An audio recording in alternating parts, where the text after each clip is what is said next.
Regular listeners to our program know that we have been one of the first to sound the clarion about conditions in the Colorado River and why it matters to you, regardless of where you live in the United States. Earlier this year, the Federal Bureau of Reclamation, who controls the water rights in the Colorado, issued its first ever Tier 1 water emergency for the lower basin of the river. That's the first time in its history since the Water Compact, the Colorado River Compact, was signed 100 years ago. That meant, in short, that those users, parts of 7 states and 2 Mexican provinces that get water from the 1,450-mile Colorado for drinking, manufacturing, and irrigation must cut back on their water usage. Now, bear in mind, they're being forced to cut back regardless of what the population is doing in their areas. It don't matter. That is not a choice. The problem is, the Southwest United States is in the midst of a 20-year extreme drought, and this is just the beginning. What's going on right now, in a nutshell, and we've talked about this extensively, so this is just a recap.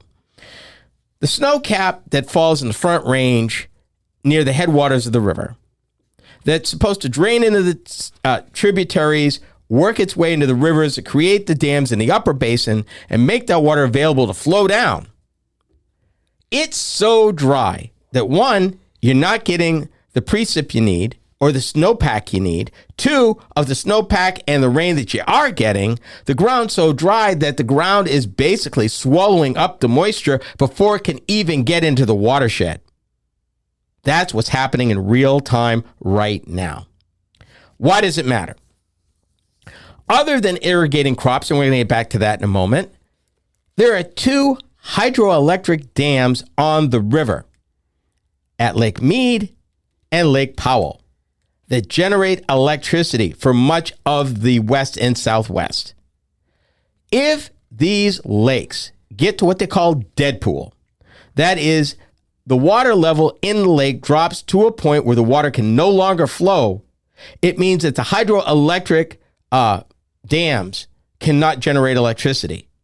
What kind of additional problems will that cause for the cities, towns, manufacturers, communities, people who count on this electricity? What does that mean? We haven't even gotten to the food part yet, or the drinking water part yet.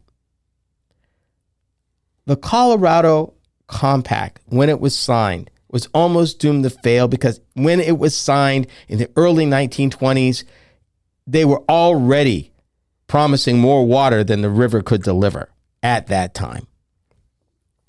What that meant is the last partner in was Arizona.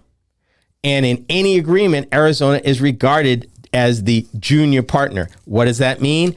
Arizona when there are cuts to be made, Arizona takes big cuts.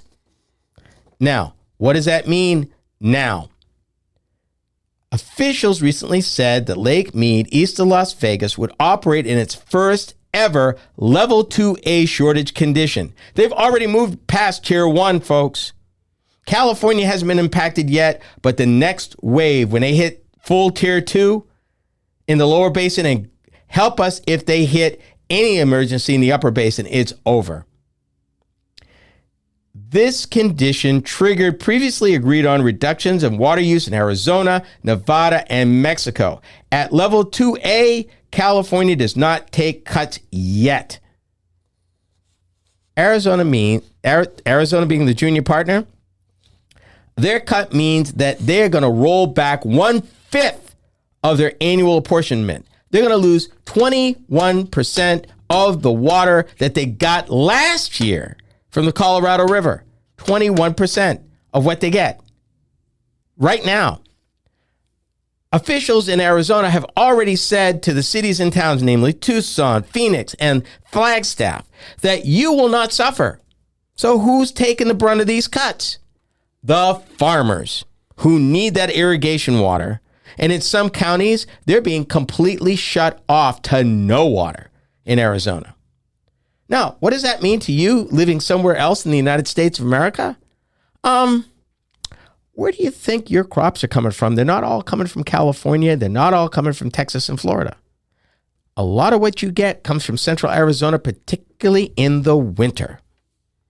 And I'll tell you again, working produce, I stocked our first ever citrus that didn't come from Florida, didn't come from Texas, didn't even come from Peru, Chase. It came from South Africa in August, when we should be getting these crops from the southern part of the United States. They're not coming. This will only get worse, people. And because it has to travel, guess who pays the price? It's part of the cost of transportation. It gets factored into the cost of the fruit, assuming you can get the fruit in enough time where it did not spoil. And that's a whole nother conversation we need to have. What if you live in an area that gets the majority of its drinking water, irrigation water, water for manufacturing from the Colorado River, and you're being told that you have to cut back 20%? Can you survive on 80% of the water that you were using last year? And that's an open question. Or do you get to a point where, because conditions have just gotten so bad, you have to move? We talked about a year ago, climate migration, a form of transportation where people are moving because of they can no longer live where they were living. The climate has gotten too inhospitable for them to live there. Climate change is real, and it's starting to have real impacts in the United States. I will not bore you with all the statistics in this article that talk at great length about how they measure the water, what they're looking at for conservation measures, what they've got to do to make that happen. But I'll put it to you like this. When they talk about measuring the rate of evaporation to include in the availability of water, it's serious. And that's exactly what they're talking about between the upper basin and the lower basin. The upper basin keeps those records. The lower basin doesn't account for it, and that's part of the problem because they have to account for it. 40 million people rely on the Colorado River for drinking water, and farmers and ranchers use the water to irrigate millions of acres of farmland. Everybody right now who's getting that water. And we talked about Toyota, who has a plant in Baja California, where they are getting very aggressive about water sustainability from a manufacturer standpoint because of some of the processes where they use water, and they want to be a net zero manufacturer, meaning that, they don't just charge a drop. They use everything they get and use it as many times as absolute possible. This is going to require activity by the federal government. And I can tell you, in the western part of the United States, water rights and the federal government are like oil and water. It's not pretty.